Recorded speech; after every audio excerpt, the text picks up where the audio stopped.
Sunwoo walked her dog along the smooth path that curved between the colony's white-domed houses. The artificial sky overhead simulated a perfect sunset, casting everything in warm orange light. Her dog Bori, a small fluffy creature genetically modified to survive on this new world, sniffed excitedly at the unfamiliar plants growing along the walkway. Life on humanity's first extrasolar colony wasn't easy, but Sunwoo had found her place. As a terraforming engineer, she helped transform the alien soil into something that could support Earth life. Her work days were long and difficult, making these evening walks with Bori precious. Bori stopped suddenly and squatted. Sunwoo sighed and pulled out a biodegradable bag from her pocket. She cleaned up after her pet, tying the bag carefully. Looking around, she spotted a waste receptacle just a few meters ahead, outside her neighbor's home. The neighbor, Taekwon, was a member of the Nuri species, tall and slender with iridescent skin that shifted between blue and green. He had moved in 3 months ago. They had exchanged polite greetings but little else. Like many Nuri, he kept to himself. Sunwoo dropped the bag into the receptacle without a second thought. On Earth, this would be perfectly normal. No one cared which trash can you used as long as you cleaned up after your pet. Unknown to her, Taekwon was watching from inside his dwelling. His large, multifaceted eyes narrowed at what he witnessed. In Nuri culture, personal waste management units were sacred spaces. They reflected the ancient hive structures where waste processing was handled by specialized castes. To have an alien deposit animal waste in his unit was not just rude, it was deeply offensive. Taekwon's four-fingered hand trembled as he activated his communication device. He connected to the colony's legal database and began filing a formal complaint. The next morning, Sunwoo was preparing for work when her doorbell chimed. Outside stood a human official in the gray uniform of the colony's administrative staff. "Sunwoo Kim?" the woman asked, holding a tablet. "Yes. I'm here to serve you with notification of legal proceedings." She handed over the tablet. "You've been named in a lawsuit by your neighbor Taekwon of the Nuri Collective." Sunwoo blinked in confusion. "A lawsuit? For what?" "Violation of personal sovereignty, cultural disrespect, and improper disposal of biological waste," the woman read from her notes. "The first cross-species lawsuit in our colony's history, actually." Sunwoo took the tablet with shaking hands. "This must be a mistake. The complaint states that yesterday at approximately 1945 Colony Standard Time, you deposited canine waste in a receptacle belonging to citizen Taekwon." Sunwoo's mouth fell open. "The trash can. This is about putting dog poop in a trash can." The official looked uncomfortable. "I recommend you secure legal representation. The hearing is scheduled for next week." After the official left, Sunwoo sank onto her couch, stunned. Bori jumped up beside her, sensing her distress. She absently stroked the dog's soft fur while reading through the formal complaint. The legal language was complex, but the essence was clear. What she saw as a harmless action, the Nuri viewed as a serious transgression. Her communication device beeped with an incoming call. It was Minji, her friend from the terraforming team. "Have you seen the colony news feed?" Minji asked without preamble. "You're the top story." Sunwoo groaned. "Already? It just happened. Human-Nuri relations threatened by waste disposal incident." Minji read. "They're not using your name yet, but everyone's talking about it." "I can't believe this is happening," Sunwoo said. "I just put dog poop in a trash can. How was I supposed to know it would cause an interstellar incident?" "The Nuri are different," Minji said carefully. "They take these things seriously. Their whole society is built on rules and boundaries." A notification popped up on Sunwoo's tablet. The colony's human ambassador requested an urgent meeting. "I have to go," she told Minji. Apparently, this is now a diplomatic issue. As Sunwoo prepared to leave, she looked through her window and saw a small crowd of humans and aliens gathering outside, some with recording devices. News was spreading fast. What should have been a normal day of helping plants grow in alien soil had turned into something much more complicated. Somehow, a bag of dog waste had become the center of the colony's first true test of interspecies relations, and Sunwoo, who had only wanted to build a new world, found herself at the heart of a conflict that could shape humanity's future among the stars. Sunwoo sat nervously in the colony's main meeting hall, watching as it filled with people and aliens. The space, designed to host community gatherings, now resembled a courtroom. Humans sat on one side, various alien species on the other, with the Nuri delegation front and center. Jiho, the colony's cultural attaché, leaned toward Sunwoo. "Try to stay calm," he whispered. "This has become bigger than just you and Taekwon." "Because of dog poop," Sunwoo muttered, still unable to believe her situation. "Because of what it represents," Jiho corrected. "This is the first real test of our legal integration." The 5-member judicial panel entered, 2 humans, 2 Nuri, and 1 Velokshan as the neutral party. The room fell silent. Dongho, Sunwoo's assigned lawyer, stood. "My client had no knowledge that her actions would cause offense. On Earth, sharing waste facilities is common."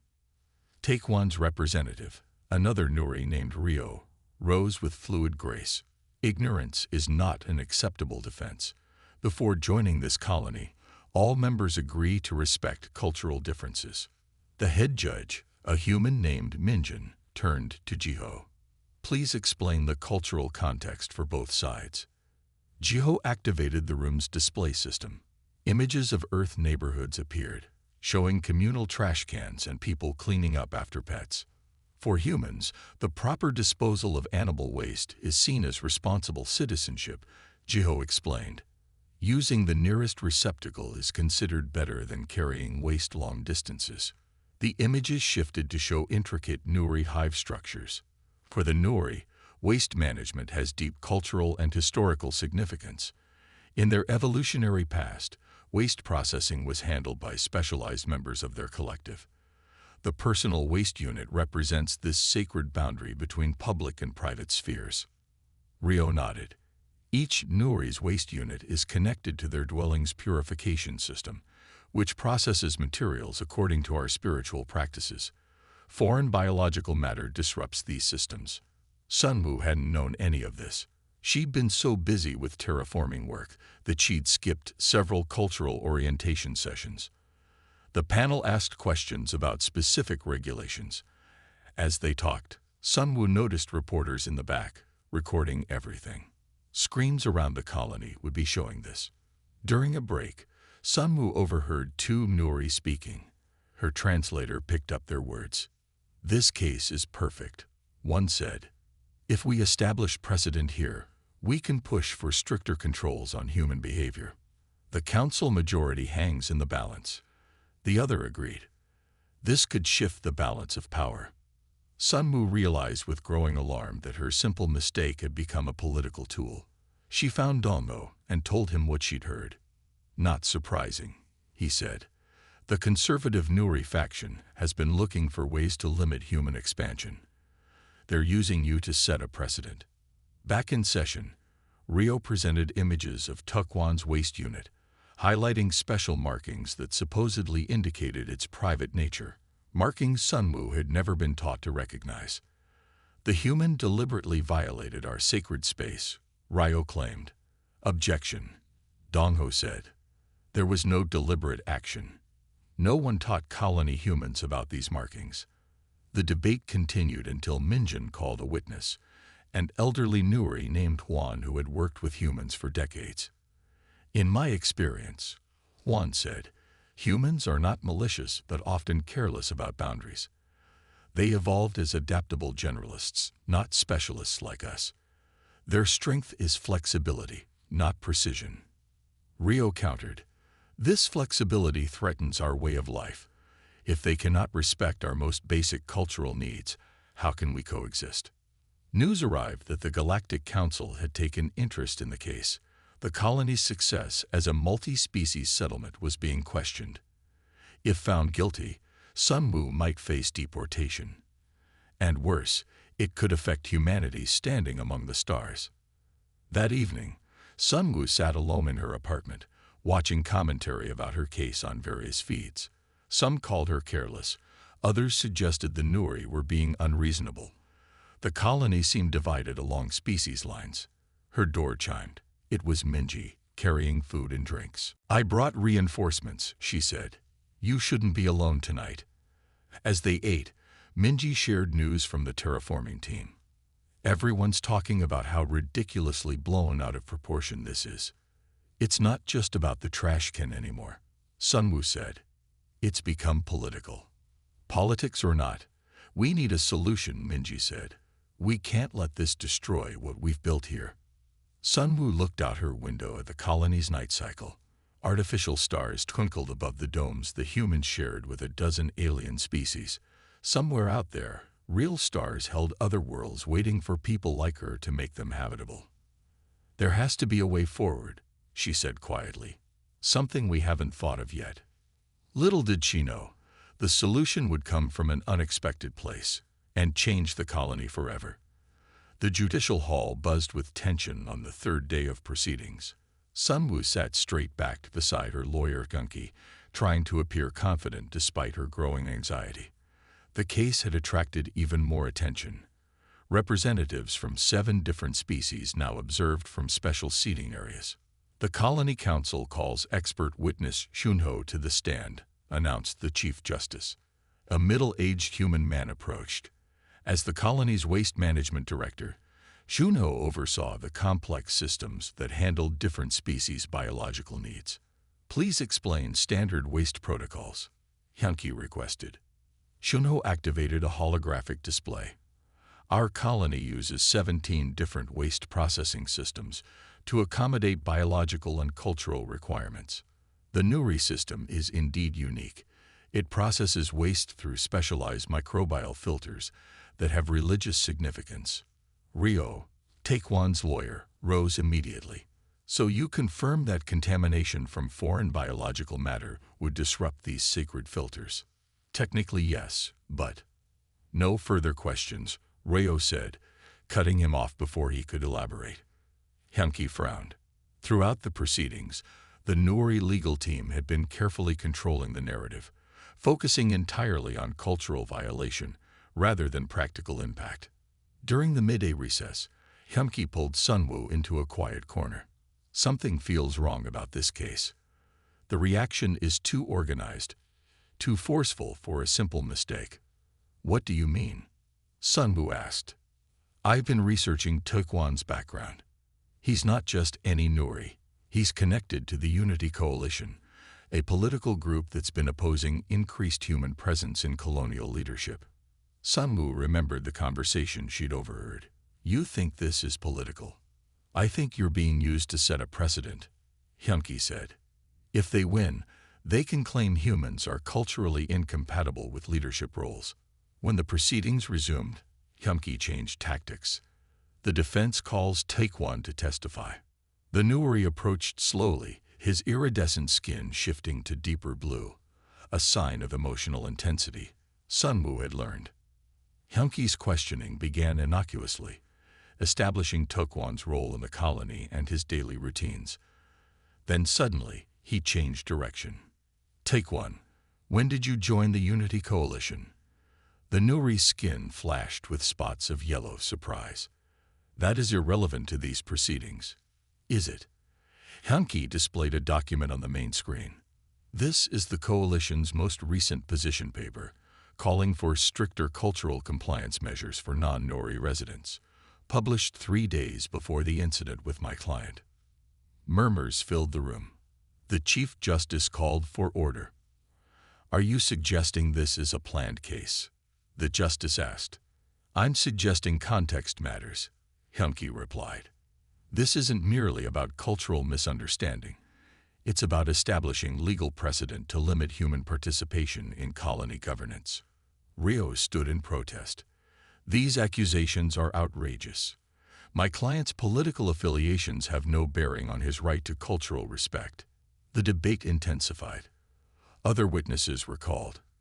Colony historians, cultural experts, even the designers of the waste management systems.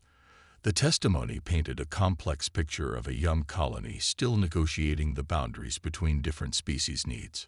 Sunwoo watched as what had seemed a simple mistake transformed into a referendum on humanity's place among the stars.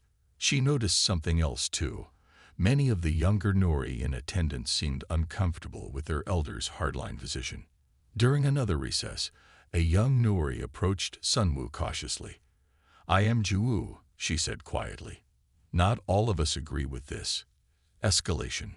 Some of us believe adaptation must go both ways." Before Sunwoo could respond, Juwoo slipped away, but not before pressing a small data device into her hand.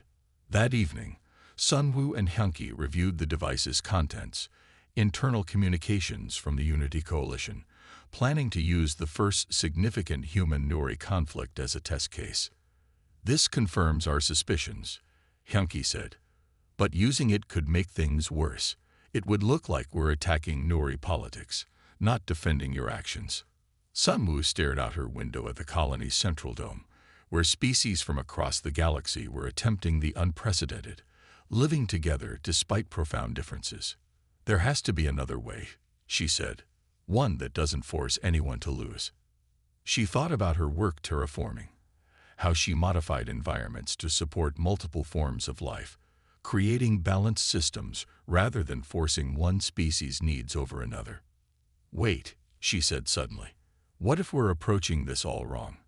What if instead of fighting over who's right, we find a solution that makes the whole issue irrelevant?" Hyunki looked skeptical. "How?" Sunwoo grabbed her tablet and began reviewing data from her terraforming work. "I need to talk to Jisoo in the lab. I think there's something in our recent soil samples that could change everything."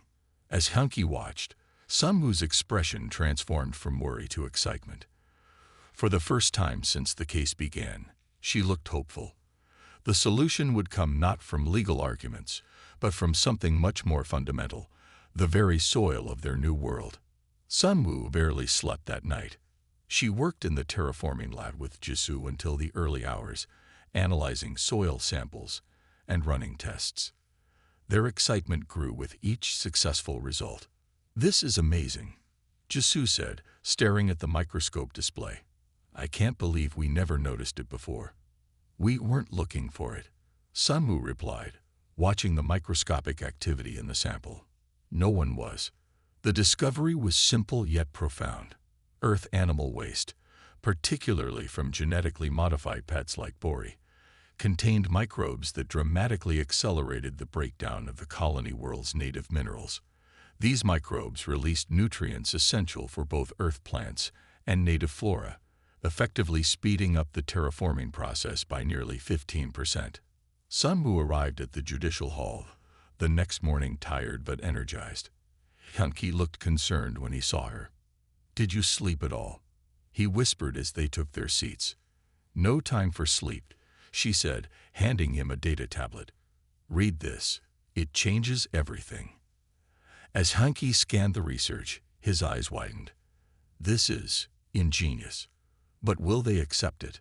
The proceedings began with Rio making closing arguments for Taekwon's side. He spoke passionately about cultural sovereignty and the need for humans to respect Nuri traditions rather than expecting Nuri to adapt to human carelessness. When it was Hyunki's turn, he surprised everyone. "Before I make closing arguments, the defense requests permission to present new scientific evidence relevant to the case." The Chief Justice looked surprised but nodded. "Proceed." Hyunki called Sunwoo to the stand. With trembling hands, she activated the hall's display system. Images of microscopic soil samples appeared, followed by growth charts and chemical analyses. "As a terraforming engineer, I constantly study how Earth biology interacts with this world's environment," she began. "Yesterday, I discovered something unexpected." She took a deep breath. "The waste from Earth animals like my dog contains microbes that dramatically accelerate soil enrichment." She displayed side-by-side images of regular colony soil and soil treated with processed canine waste. The difference in plant growth was striking. "The microbes break down minerals in ways our standard processes cannot," she continued. This could improve terraforming efficiency by 15%, benefiting all colony species. Murmurs spread through the room. Even the Nuri observers leaned forward with interest. But what does this have to do with the case? The Chief Justice asked. Hyunki stood. We've reviewed Nuri legal code. Section 47 contains what's called the resource exception. Materials of significant colony-wide benefit are exempt from standard property restrictions. He displayed the legal text. In other words, if something is valuable enough to the colony, different rules apply to its handling. Reo rose to object. This is absurd. Dog waste cannot be considered a valuable resource. Science says otherwise. Sunwoo countered. She displayed more data. The microbial activity is strongest when the waste is fresh. The longer it sits unprocessed, the less effective it becomes. This means quick disposal in the nearest processing unit would maximize benefits. Jisoo came forward as a supporting witness, verifying the research. We've run 27 different tests since yesterday. The results are consistent. This isn't just valuable. It's revolutionary for our terraforming work. The judicial panel called for a recess to review the evidence. As they left, Sunwoo noticed the crowd buzzing with excitement. The case had transformed from a cultural violation into a scientific discovery. During the break, something unexpected happened. Young Nuri representatives approached Sunwoo, asking detailed questions about the research. They seemed genuinely fascinated by the implications. Our ancestors were agricultural pioneers, one explained. Before we developed technology, we used biological processes to transform environments. This research honors that tradition. When the panel returned, the Chief Justice looked thoughtful. We've reviewed the evidence and find it scientifically sound. This leads us to a novel interpretation of the situation. The hall fell silent. What began as a cultural misunderstanding may have accidentally uncovered a significant benefit for our colony. The question now becomes not whether a violation occurred, but how we can adapt our systems to maximize this unexpected resource while respecting all cultural needs. Taekwon stood suddenly. I request to address the panel. All eyes turned to him. His skin had shifted to a calm green-blue. As a Nuri, I value efficiency and purpose.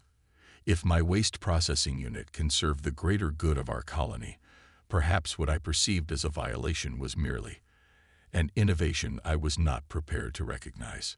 Sunwoo couldn't believe what she was hearing. The Nuri was offering a compromise. The Chief Justice nodded. Then perhaps instead of a verdict, what we need is a new protocol.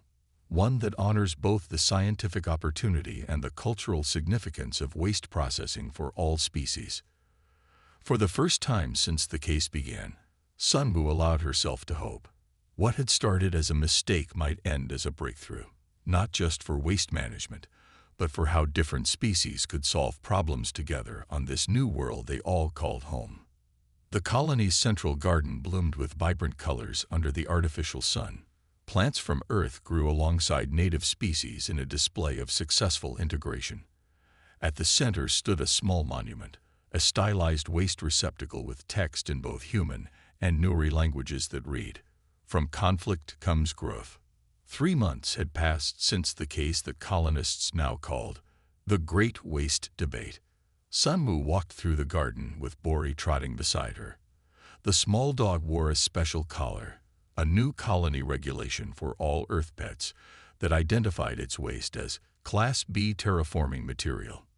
Youngmi, the elder who had chaired the judicial panel for the final ruling, approached with a smile. The garden is thriving. Your discovery made this possible. Sunwoo nodded, still amazed by how everything had unfolded. The panel's final decision had surprised everyone. Instead of finding fault, they had established new protocols that integrated scientific opportunity with cultural respect. The Cultural Integration Committee meets today, yes? Youngmi asked. In an hour, Sunwoo confirmed. We're finalizing the neighborhood protocols. After the case, Sunwoo had been appointed to the newly formed committee charged with developing practical solutions for cross-species living. Her unique perspective as both a terraforming engineer and the center of a cultural incident made her valuable. As they walked, Sunwoo noticed a group of Nuri youth studying the growing patterns of earth plants. Since the discovery of the beneficial microbes in earth animal waste, interest in terraforming science had spread among the younger Nuri. 5 had even joined the terraforming team. I heard Taekwon is leading the new waste processing initiative, Youngmi said. Sunwoo smiled at the irony. The Nuri who would suit her was now overseeing the redesign of the colony's waste management systems. The new hybrid systems processed materials according to Nuri's spiritual practices while maximizing the beneficial use of earth microbes. He's good at it, Sunwoo admitted.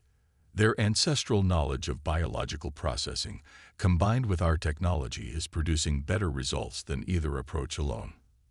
They reached the edge of the garden, where a special demonstration area showed the new community waste units. These elegantly designed receptacles featured separate compartments for different types of waste, with special sections for the now valuable pet waste. A small crowd gathered for the daily educational tour. Sunwoo heard the guide explaining. This system honors both Nuri spiritual traditions and human practical approaches. The separation preserves Nuri purification rituals while allowing beneficial materials to be processed for terraforming. The conservative Unity Coalition that had backed Taekwon's lawsuit had lost significant support after the case. Their attempts to use the incident to limit human influence had backfired when the solution brought species closer together instead of driving them apart. Sunwoo checked the time and said goodbye to Youngmi. As she walked toward the administration building for her meeting, she passed Taekwon's dwelling. The Nuri was outside, adjusting something on his personal waste unit. Their eyes met. The relationship between them had evolved from adversaries to cautious colleagues. Not friends, perhaps, but something more valuable. People who had learned to work through profound differences. Taekwon nodded respectfully. The soil samples from Sector 7 show promising results, he said. The microbial activity has increased by 20%. That's better than we projected, Sunwoo replied. The new processing method is working.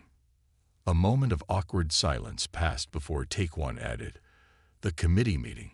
Will you present our joint proposal for the education program?" "Yes," she assured him. "All children will learn both the scientific and cultural aspects of our waste management systems." As she continued toward her meeting, Sunwoo reflected on how much had changed. What began as a simple mistake, dropping dog waste in the wrong receptacle, had transformed into a turning point for the colony. The incident was now taught in orientation classes for all new arrivals. It illustrated an essential truth of multi-species living. Solutions required understanding both scientific facts and cultural values.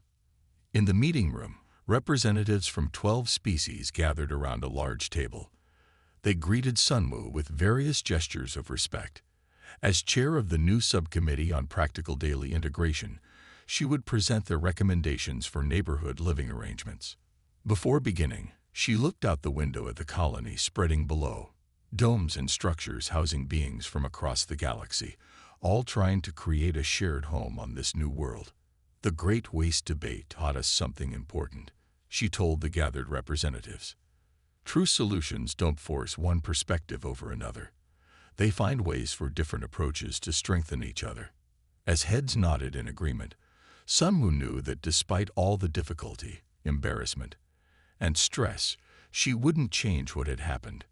Sometimes the path to understanding required stepping into uncomfortable places, even if that place happened to be a neighbor's trash can.